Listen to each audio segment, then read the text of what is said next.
Timnas Indonesia akan melakoni laga penting di matchday keempat kualifikasi Piala Dunia Zona Asia saat bertandang ke Qingdao Youth Football Stadium markas dari Cina. Setelah gagal meraih kemenangan melawan Bahrain, tim asuhan Sintayong kini telah fokus untuk meraih kemenangan atas tim tirai bambu. Menurut jadwal, pertandingan antara skuad asuhan Sintayong melawan timnas Cina ini bakal berlangsung pada Selasa 15 Oktober 2024 malam waktu Indonesia Barat. Ini menjadi kesempatan bagi timnas Indonesia untuk bangkit dan meraih kemenangan pertama. Apalagi timnas Cina dalam kondisi yang kurang ideal dalam beberapa pertandingan terakhir. Melihat rekor pertemuan, Indonesia sudah 4 kali bertandang ke markas Cina. Namun hasilnya, timnas Indonesia selalu kalah. Pada lawatan pertama, timnas Indonesia dijamu Cina di Beijing. Dalam kualifikasi Piala Dunia 1958, Indonesia kalah 3-4 dari Cina. Pertandingan tandang kedua dijalani Indonesia dalam laga persahabatan.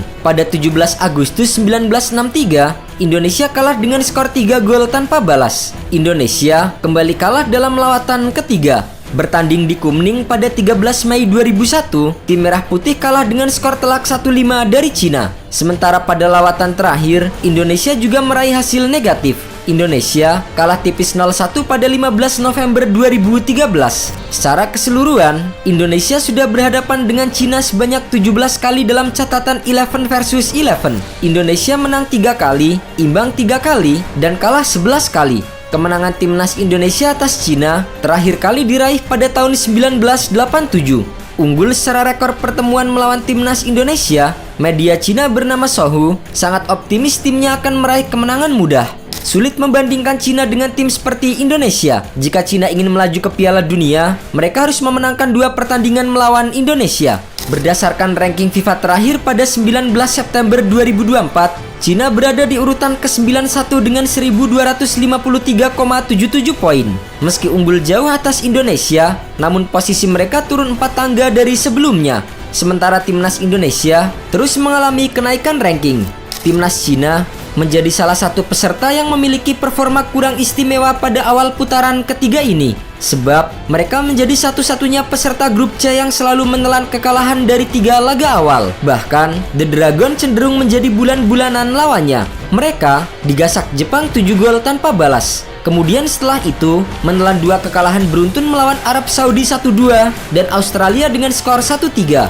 Dengan demikian, timnas Cina menjadi kontestan yang paling banyak kebobolan. Mereka sejauh ini sudah kemasukan 12 gol. Padahal, di sisi lain, Cina juga tak produktif amat karena baru bisa mencetak 2 gol saja. Berbeda dengan timnas Indonesia, sejauh ini J-Idris dan kawan-kawan belum terkalahkan setelah meraih 3 hasil imbang atas Arab Saudi, Australia, dan timnas Bahrain.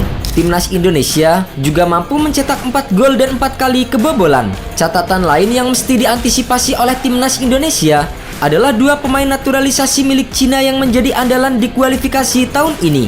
Nama yang pertama adalah Thias Browning. Bek tengah berusia 30 tahun ini menjadi tulang punggung utama di lini pertahanan. Rekam jejaknya juga mentereng, sebab ia pernah berkarir di Liga Inggris bersama dengan Everton, Wigan Athletic, dan Sunderland. Sedangkan di lini depan, The Dragon diperkuat oleh winger kelahiran Brasil Fernandinho. Sejauh ini, pemain berusia 31 tahun itu telah menyumbangkan 1 gol dari 7 laga bersama dengan timnas Cina. Fernandinho awalnya memulai karirnya di klub-klub Portugal. Setelah merantau dari Brazil di tahun 2014, Fernandinho lalu menjajal Liga Cina sejak 2015 dengan bermain untuk CQ Livan. Selama di Liga Cina, Fernandinho sudah bermain untuk 6 klub. Kini, dirinya memperkuat SH Shenhua setelah dipinjamkan dari SD Taishan. Fernandinho sudah mencatatkan 155 penampilan dengan mencetak 34 gol dan 47 assist. Tahun 2020, setelah 5 tahun menetap di Cina, Fernandinho akhirnya dinaturalisasi oleh timnas Cina. Kini, dirinya sudah memperkuat timnas Cina di 7 laga dengan sumbangan 1 gol. Selain pemain naturalisasi, Cina juga punya pemain yang pernah berkarir di Eropa, seperti Wei Xihao yang pernah bermain di Liga Portugal bersama dengan Boavista, Feirense, dan Leisos. Kemudian, ada Zhang Yuning yang pernah memperkuat Vitesse di Belanda serta West Bromwich Albion di Inggris. Ada juga gelandang Li Yuanyi yang pernah bermain di Portugal bersama dengan Casapia dan Boavista, serta Wang Sangyuan yang pernah memperkuat klub Brugge.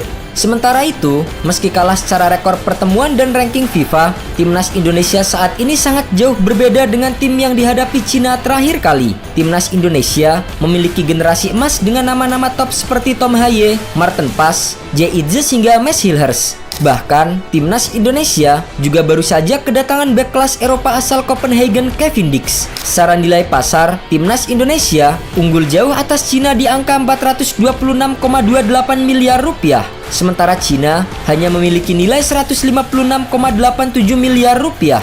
Dengan kekuatan yang lebih besar dan pemain-pemain mentereng kelas Eropa, timnas Indonesia diprediksi akan meraih kemenangan atas Cina dan membuka kembali peluang lolos langsung ke Piala Dunia 2026.